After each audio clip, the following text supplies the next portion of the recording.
Lesson 13 for March 21 to 27, From Dust to Stars, read by Dr. Percy Harrold. Sunday, March 22, Michael our Prince.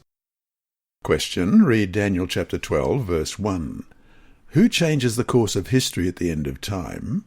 How do Romans 8:34 and Hebrews 7:25 help us understand what this text means?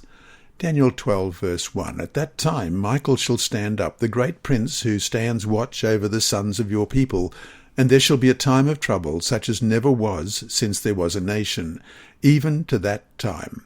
And at that time your people shall be delivered, every one who is found written in the book. And Romans 8:34.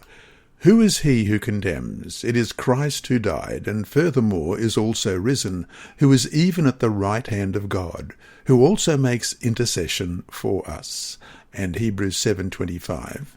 Therefore he is also able to save to the uttermost those who come to God through him, since he always lives to make intercession for them.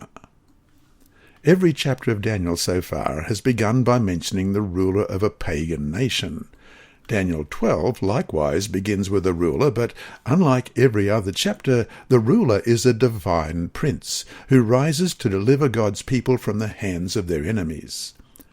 As we glimpsed in our study of Daniel 10, Michael is the same powerful heavenly being who appears to Daniel at the Tigris River. There he emerges as the heavenly representative of God's people.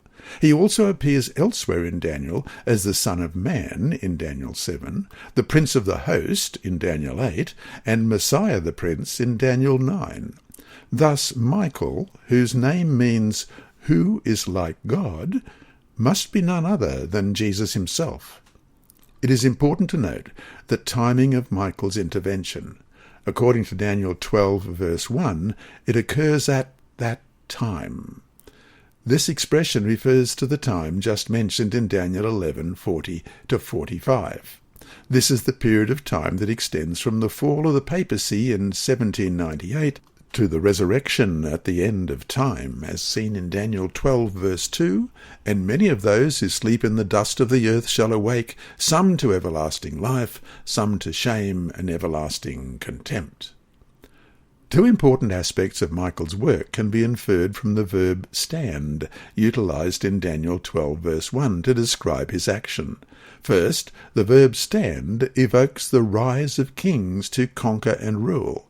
The verb also primarily connotes a military sense. It shows that Michael acts as a military leader who protects his people and leads them in a special way during the last stages of the great controversy. Second, the verb stand also points to a judgment setting. Michael stands to act as an advocate in the heavenly tribunal. As the Son of Man, he comes before the Ancient of Days to represent God's people during the investigative judgment, as we see in Daniel chapter 7, verses 9 to 14. I watched till thrones were put in place, and the Ancient of Days was seated. His garment was white as snow, and the hair of his head was like pure wool. His throne was a fiery flame, its wheels a burning fire. A fiery stream issued and came forth from before him. 1,000 thousands ministered to him. 10,000 times 10,000 stood before him. The court was seated, and the books were opened. I watched then because of the sound of the pompous words which the horn was speaking. I watched till the beast was slain, and its body destroyed and given to the burning flame. As for the rest of the beasts, they had their dominion taken away, yet their lives were prolonged for a season and a time. I was watching in the night visions, and behold, one like the Son of Man coming with the clouds of heaven. He came to the Ancient of Days, and they brought him near before him. Then to him was given dominion and glory and a kingdom, that all peoples, nations, and languages should serve him.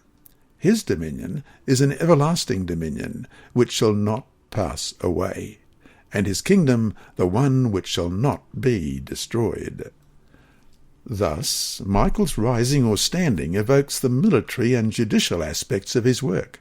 In other words, he is invested with the power to defeat God's enemies and with the authority to represent God's people in the heavenly tribunal. And so to finish the day, think about what it means to know that Michael stands in our behalf even now. What hope should that give you, a sinner? This lesson was read by Dr. Percy Harrold for Christian Services for the Blind and Hearing Impaired, Christian Record Services for the Blind, the Sabbath School Department and Hope Channel. You can also listen on the official Sabbath School 4 app and the Apple iTunes app, Sabbath School with Percy Harrold. Remember, God is always faithful.